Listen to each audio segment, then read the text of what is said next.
Our restoration projects, the process that we go through as a team here in the office is pretty similar in identifying, the right property in the right place where we can make a difference for habitat and water quality. Clary Blaine McDonald Nature Preserve is a brand new preserve with Black Swamp Conservancy, and we were able to purchase it recently with H2 Ohio funds. So when Mr. Clary, who had farmed it for many years, was ready to retire and decided to sell it, we jumped at the opportunity.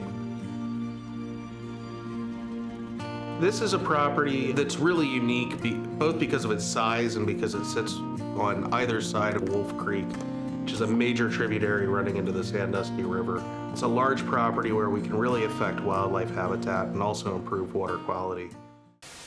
For the second hot summer day, some 400,000 Ohio and Michigan residents who get their water from the city of Toledo weren't able to drink it. Water coming from Lake Erie into this Toledo treatment plant has shown elevated levels of microcystin, a toxin.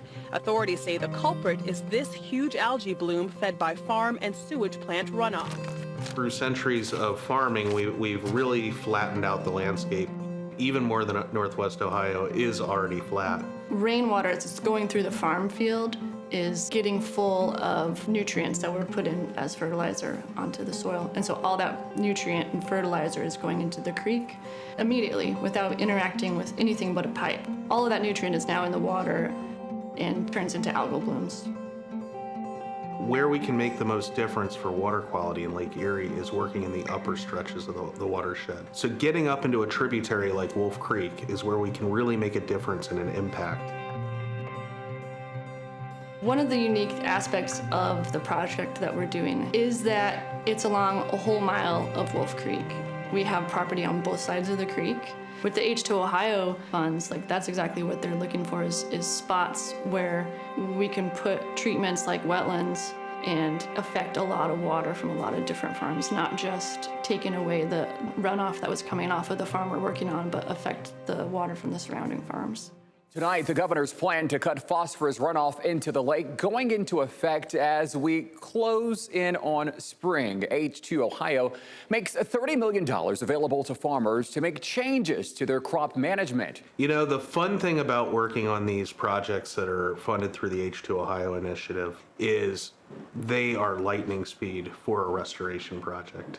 So before that program came online, it would take us 3-4 years just to collect the funding to begin the process. Now that we have this streamlined process, it's still 2.5 years, but for a project of this scale and magnitude, that is lightning quick.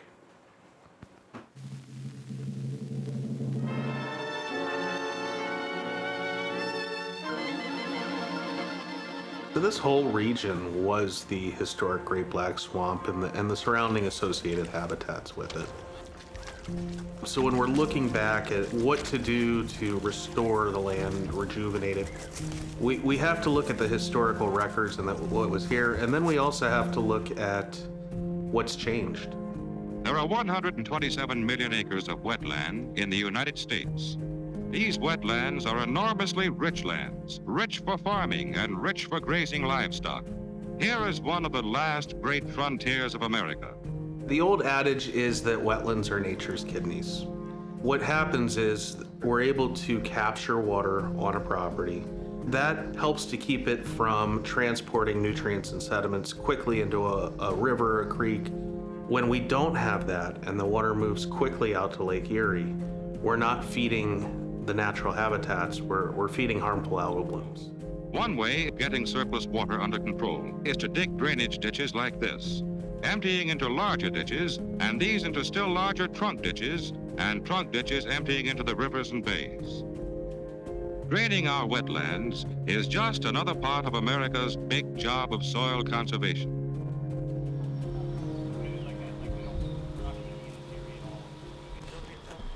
Some of the first things that I do when we're looking at buying a new piece of property is go out and walk the site and just note all the nature that's out there and just kind of get an idea of what could we do at this spot to bring some nature back. The first thing that I did was walk across a giant farm field. At the other side of the farm field, what I was walking towards was this 50-acre woods. So I knew that I could immediately imagine the woods marching onto the farm field and turning the farm back into a woods. But then once I got to the woods that were actually already there, they were way cooler than what I had been imagining.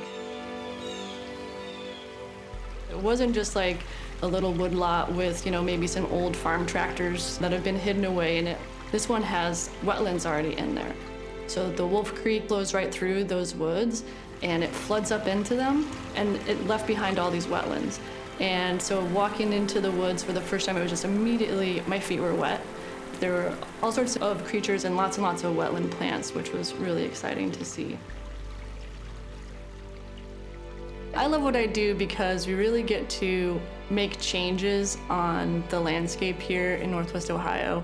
With this job, that I'm able to actually find little pieces of nature and make them bigger and find important places where we need to convert from some of those high-intensity uses and put habitat back on the land. So it's just really fun.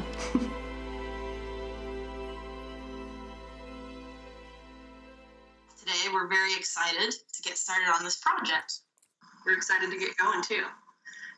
The central goal of this concept that we put forth is to really maximize retention time on the site. We're really looking to build a diversity of habitats.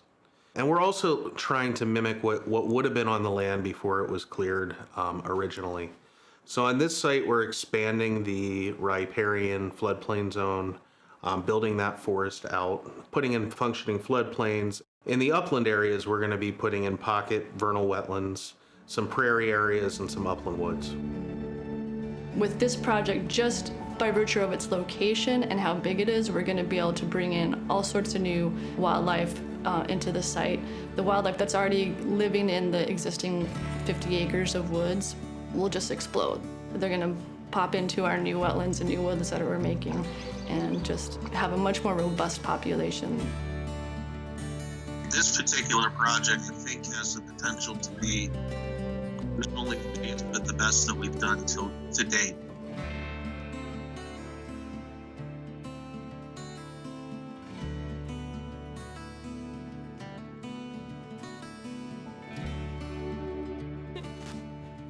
Restoration in the spring, Northwest Ohio.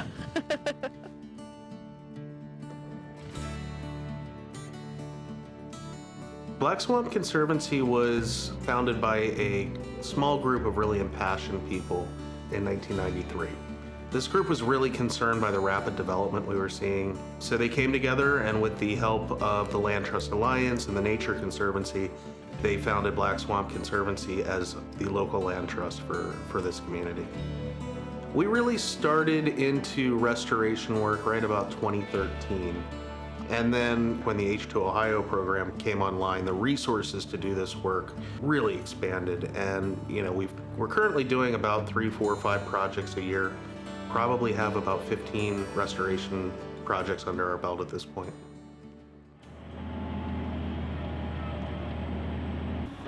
This project in particular, we've really paid a lot of attention to the floodplain zones and creating different benches at different elevations that will be able to accept water, to hold water.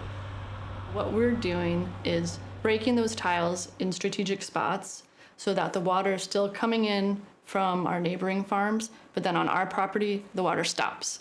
A lot of what the machinery is doing is creating shallow depressions that will hold water at different times and at different elevations. So now the water is flowing across the surface and going into our kidney bowl. It's coming from the broken pipes that we broke in the right spot. The water's able to sit there in that kidney-shaped wetland and interact with all the plants. So now those plants are gonna suck up a lot of the nutrients. They're gonna slow the water down and then flow out the other side cleaner, almost no sediment, way less nutrients, and then flow into the creek that way. That's really the name of the game, is slowing the water down and letting it filter through some plants.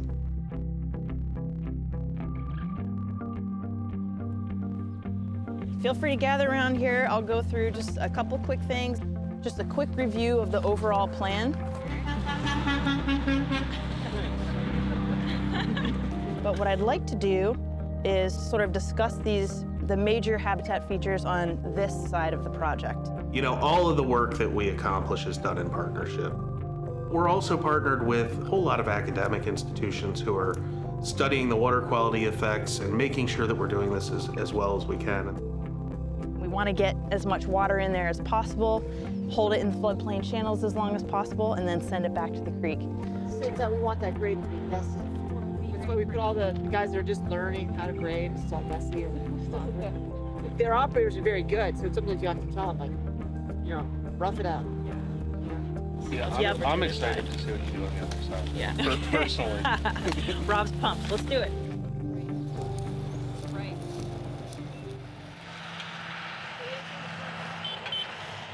One of the really important things with these restoration projects, we take very serious from day one, is involving the local community that surrounds the projects.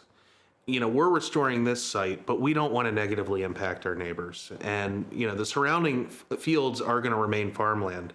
So we are very, very sensitive to talking with the landowners and the neighbors and making sure that our restoration takes on their water, enhances their property, and doesn't at all affect them in a negative way.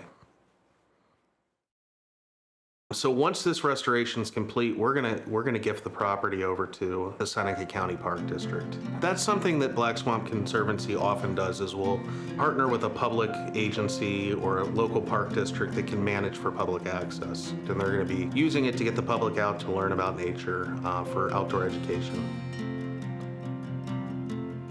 Once the restoration, the initial exciting, you know, earth-moving part of the restoration and planting the native plants is done, there's a lot of management that still has to go on, and trying to get out there and just keep tabs on the flora and fauna and how they're changing over time, because that can tell us if we've done a good job and made a successful piece of habitat, or if we, you know, need to do more work to get there.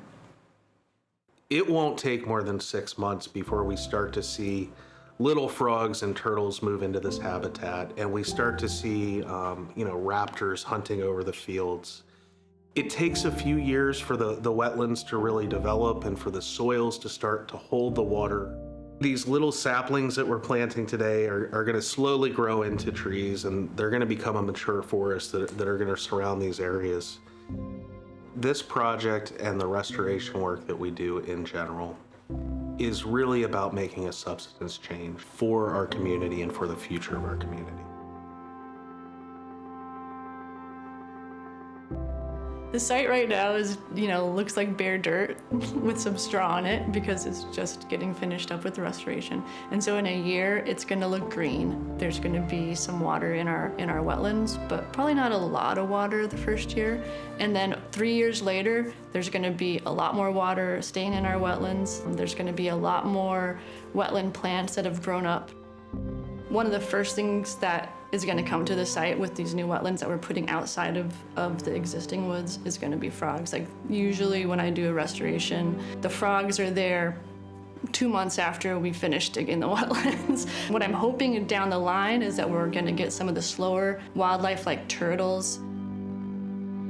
Sometimes it can feel like it's a little speck in the vast sea of corn and soy, but it's so important. And like, there's so many species using it and people needing it to experience that nature. So it's important for me to be able just to protect these little pieces of nature and improve them and make them bigger and make them more accessible and meaningful.